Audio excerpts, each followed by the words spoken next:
Hello, it's your boy Mello TMG. I'm here to bring you the fight recap of the Terence Crawford versus Shawn Porter WBO Welterweight World Championship fight. And what a fight it was! Goodness gracious me! Oh, the fight had absolutely everything you would want in a fight. He had two friends, all the way back from the amateur circuit, so that's the late 2000s.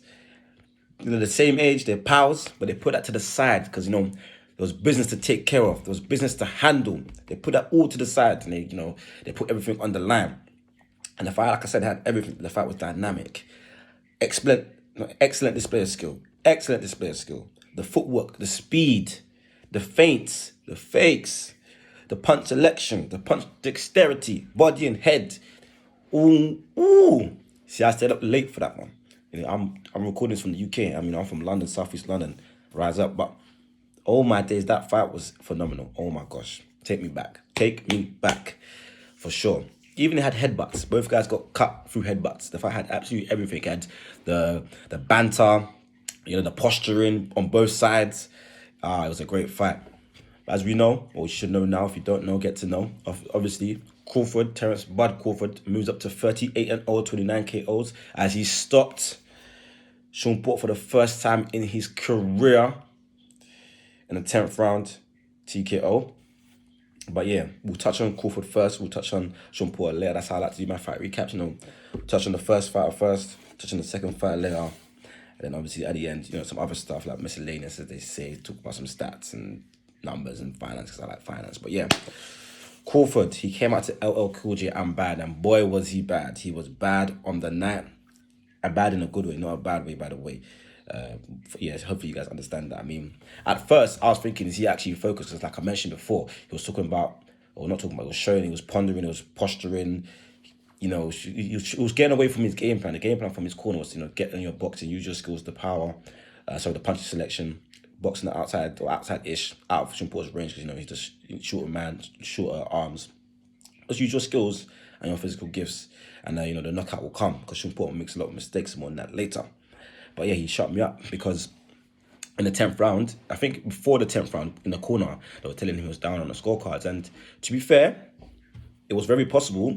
The official judges' scorecards had him up before the 10th round, where he got the two knockdowns. They had him 8-6, 8-5, 8-6, 8-5, and 8-7, 8-5, which is not bad scoring, to be honest. I mean, when I first watched the fight live, I had 86, 85 in Porter's favour. So that would have been, I believe, basically like 5-4 in the rounds. I believe, yeah, I had 86, 85 in Porter's favour. But there was a lot of swing rounds, a lot of them. You could, in my opinion, you could have anything from 87, 85 for Porter, all the way to a draw, all the way to 87, 85 for Crawford. But when I watched the second time, I switched 86, 85 for Crawford. When I watched it, analysed it, real deal to detail, you know what I mean? And I wasn't able to focus on putting out tweets as well at the same time, It's not an easy job. But yeah, he timed Porter to perfection with his punches. His punches were a lot crisper, a lot sharper to the body and head. He was out of, Porter's range, catching him as he was coming in. And his excellent switch hitting ability. He can show you different angles. He has so many wrinkles, so many skills. And Porter's never seen that in one fight. And most guys haven't seen all that in one fight. Like, he can take it to so many different levels. He can change the gears. You know what I mean? He really is a phenomenal boxer. And he's got a lot of power. He stopped all these guys in the welterweight division. This is his third division. What's it called? He's now, I believe, 6-0, 6 KOs in the welterweight division. And like I said, there's crisper, sharper punches, and they were telling it in the end. And he came to execute a game plan. He kind of got off it a bit when he was, unfocused, trying to get into the Bud version. That's when he's a ruffian, a rascal, as they might say, trying to fight instead of box per se. But, yeah, I mean, Terence Crawford, wow, he done what needed to be done. And to make it even better, he fired Bob Arum officially after the fight in the press conference and the post-match fight conference, also the post-fight conference. And I was very happy to see that, because now it shows me that Terence Crawford, or not just me, it shows the world that Terence Crawford is ready to take the matters into his own hand. He's ready to make sure there's no stones unturned. There's nowhere where people can go to say why the Errol Spence fight or the Keith Thurman fight didn't get made, blah, blah, blah. He's now going to test free agency. We'll see where he goes. He could go to Matchroom with Eddie Hearn. He could go, do his own thing, or he could go to the PPC. Speaking of the PPC, he put the PPC on notice. So all the fighters in the PPC, that's Danny Garcia. That's your Dennis Ugas. That's Keith One-Time Furman. Sorry, let me start again. That's Danny Swift Garcia. That's your Dennis 54 milligramo Ugas. That's Keith One-Time Furman, or the people like to say Keith Once Upon a Time Furman, or Keith Sometime Furman. And that's also the head honcho in the welterweight division for PPC. That is Errol the Truth Spence. You put them all on notice because he was the first guy to stop Shawn Porter. All those guys, they fought Shawn Porter. All of them. They fought him. Yeah, Errol Spence got a knockdown. The other guys couldn't knock him down and they couldn't stop him. Crawford did that. But, how valuable that is, we'll touch on a bit later. But yeah, man, Terence Crawford, shout out to him, man. Hopefully they'll make the fight, him and Spence, at the end of the year. If I can't get that, give me Furman at least. And hopefully Furman's back to his somewhat near his best. However, I will say this. If the fight Errol Spence and Crawford gets made, I am going to liquidate my assets. Not all of it, of course, but I'm going to liquidate a lot of my assets to make sure I raise enough funds. I might even start a GoFundMe page because I'm going to get to that fight some way, somehow. Hopefully, through the media pass, I could get something, you guys do your thing. But flipping, I'm going to try to get to that fight. It'll probably be in Vegas or something, maybe Dallas, because, Errol's got a big fan base there. Can fill out a stadium. I'll be there. You know what I mean? Shit. But yeah, now to Shawn Porter. Shawn Showtime Porter. First of all, I want to say shout out Shawn Showtime Porter. He's fought absolutely everybody. Like I said, he's fought obviously Crawford, Spence, Ugas, Danny Garcia, Keith Furman, Bruner, Berto, Kell Brook.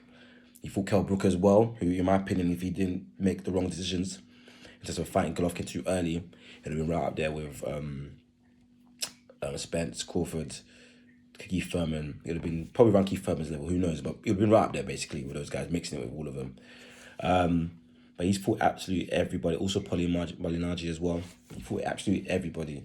And he's given us a great boxing career that we've been able to dissect and watch. A lot of entertainment. And now as he moves on to his other career as a presenter and a broadcaster, like I say, he's got the podcast, Boy Podcast. Make sure you watch that elite boxing content right there.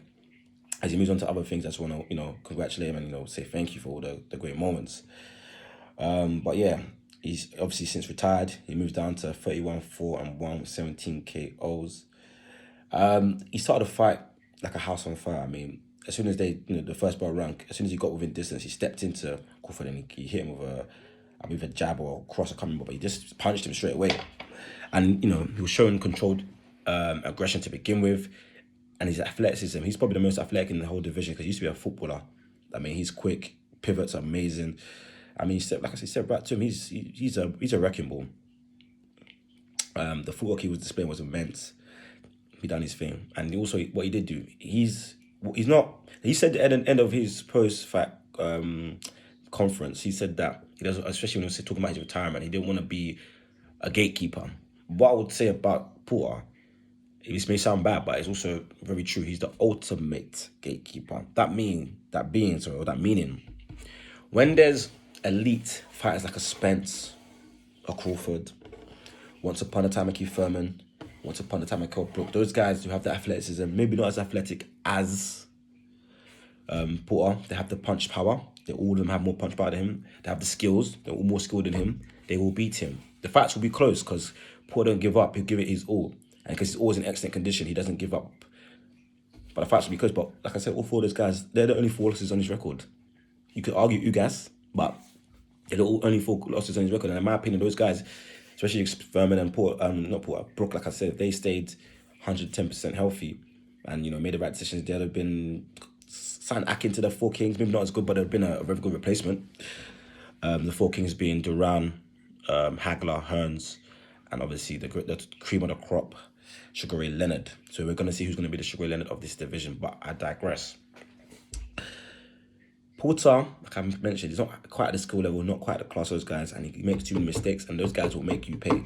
He's at a disadvantage because he's shorter, doesn't have the arms, and reach to fight guys out of distance type of thing. He has to close the distance, which he can do expertly because of his speed, but sometimes he overextends and he overreaches, and then he can get timed.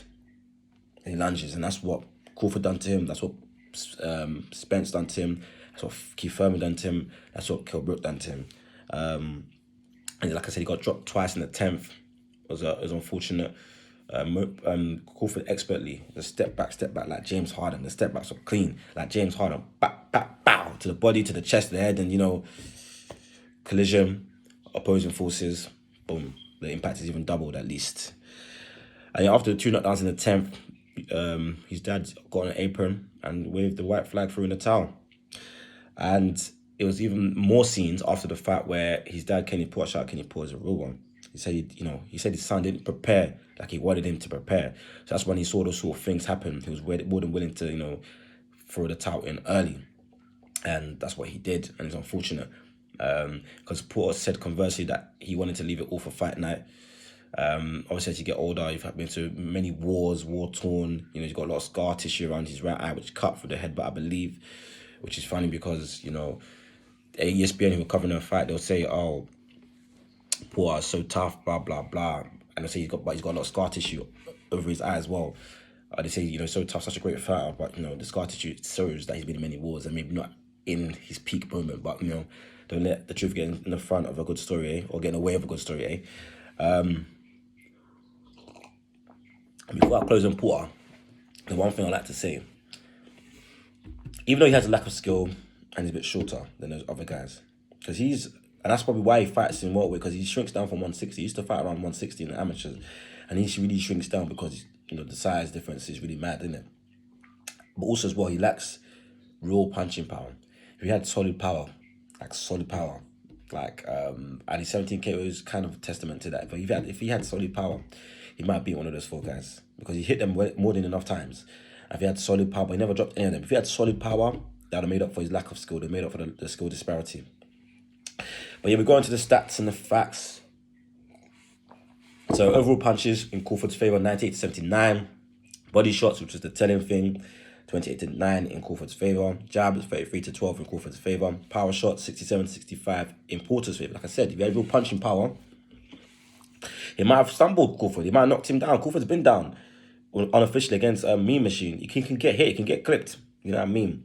But yeah, from the stats, we go into more the factual stuff, the purse splits. As a mandatory fighter, as Porter was for Crawford, the champion can get 80-20% purse split, because of these guys, they're pals and they're mates and they want to get this fight done. They settle for 60-40. Meaning Crawford got 6 M's, Porter got 4 M's. The pay-per-view is priced at $70 a pop, $69.99 to be precise.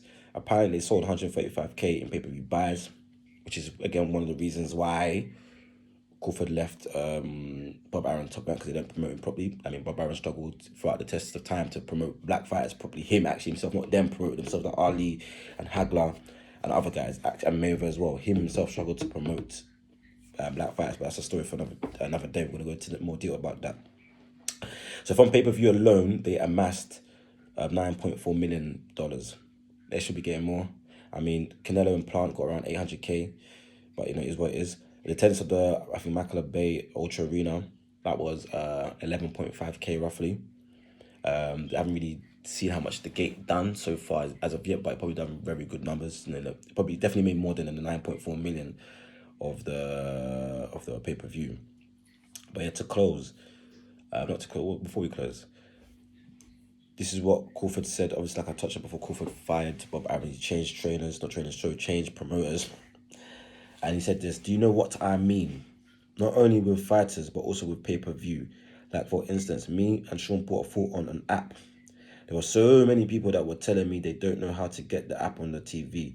They don't know how to do it. And the average elderly or person that doesn't, know tech, they're not gonna know how to get the app on a TV. And so what they're gonna do, they're not gonna buy it. So I feel like, that was a setup in its own right then and there. And this is one of the reasons why he left Bob Arum, because they wasn't promoting him properly. And why is an app? But come to the PBC, we'll take care of you. We take care of our black fighters. Come to the PBC, we'll take care of you. And, you get the maximum revenue. And if you happen to beat Spence when the fight's made, then yeah, we go from there. For sure. But talking about Spence, that's the fight we need next. We need Spence next. Hopefully end of the year. Spence says he doesn't like tune-ups.